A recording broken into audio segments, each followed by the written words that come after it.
Good morning, everybody. We have a mixed trade in the grain markets here early on Wednesday morning. It is 6:30 a.m. Central Time. December corn futures up 1 at 566 and 3/4. November soybeans down 5 cents at 1383 and a half. September Chicago wheat up 3 cents at 703 and a half. September Kansas City wheat up 5 at 665 and a quarter. September spring wheat down 8 3/4 at 907 and a quarter. If you guys are listening on the podcast, really appreciate it. Leave me a review or a rating if you have not already. If you like the podcast, leave me a 5-star rating. Leave a comment. If you don't like it, leave me a comment. Leave me some criticism. If you think there's something I can improve, certainly let me know. If you're watching on YouTube, make sure you hit the like button and make sure you subscribe to the channel. Help YouTube to spread these videos out. Help me to keep doing this. If you need some additional assistance from me, as always, go to my website, www.standardgrain.com. Go to that website, click on Grain Marketing Plan in the upper right-hand corner. For $49 a month, I offer a subscription service. It includes my morning email, which goes out every business day at 6:30 a.m. Central Time. In that email, you will get every overnight headline that you need to be aware of, all sorts of interesting charts and graphics, all of my grain marketing recommendations. I talk a lot very specifically about grain marketing, everything from cash sales to capture and carry, option strategies, all that sort of stuff is included.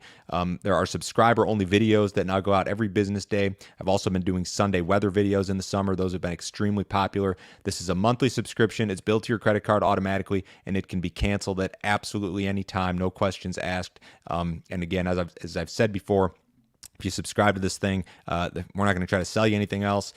This is a standalone product, and you only hear from me if you need to hear from me. So certainly check that out, guys. To get into the headlines here this morning, this story regarding ethanol certainly circulating here. A bipartisan group of U.S. senators is seeking to repeal the ethanol mandate. And that's a pretty scary sounding headline. Senators Dianne Feinstein from California, Toomey from Pennsylvania, Menendez from New Jersey, and Susan Collins from Maine. So you've got Democrats and Republicans here introduced the Corn Ethanol Mandate Elimination Act yesterday. That's a bill that would seek to end the corn ethanol mandate in the renewable fuel standard.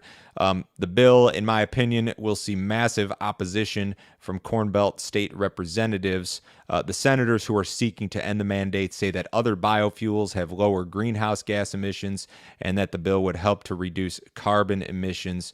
This was a quote from Feinstein. She said, "The federal corn ethanol mandate no longer makes sense when better, lower carbon alternatives exist. It's time to end the mandate and instead support more advanced biofuels and biodiesel that won't contribute to climate change or drive up the cost of food." It sounds to me like these senators are in the corner of big oil, certainly.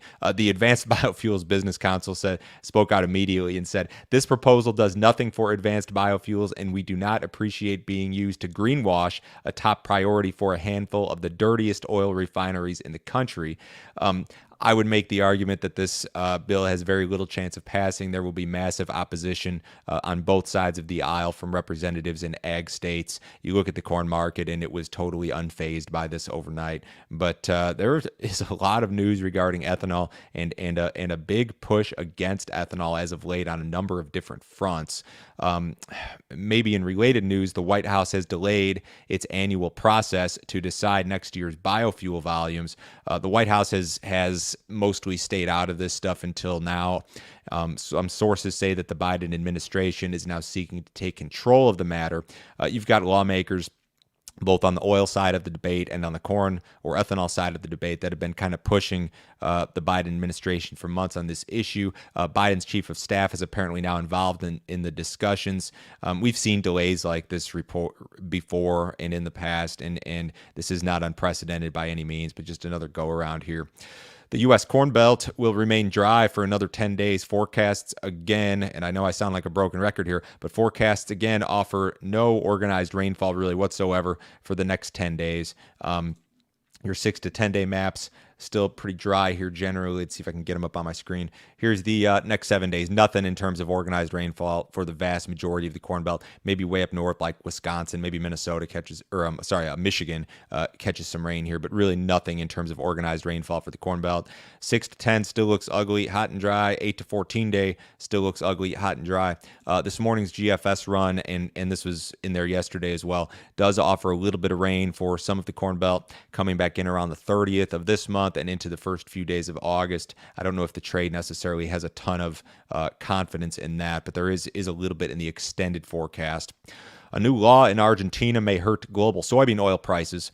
The measure, which is expected to be signed into law before month's end, will cut the amount of soy-based biodiesel that must be blended into the country's domestic fuel supply, opening up additional bean oil for export. Now, Argentina, of course, is a huge soybean crusher. They're the largest exporter of meal and soybean oil, and this new law is likely going to result in increased soybean oil exports, which could weigh on the global market here. The new law, according to the article I read this morning, says that the amount of biodiesel in domestic diesel supplies in Argentina would go from 10% down to 5% or even 3%. So they may cut this deal in half.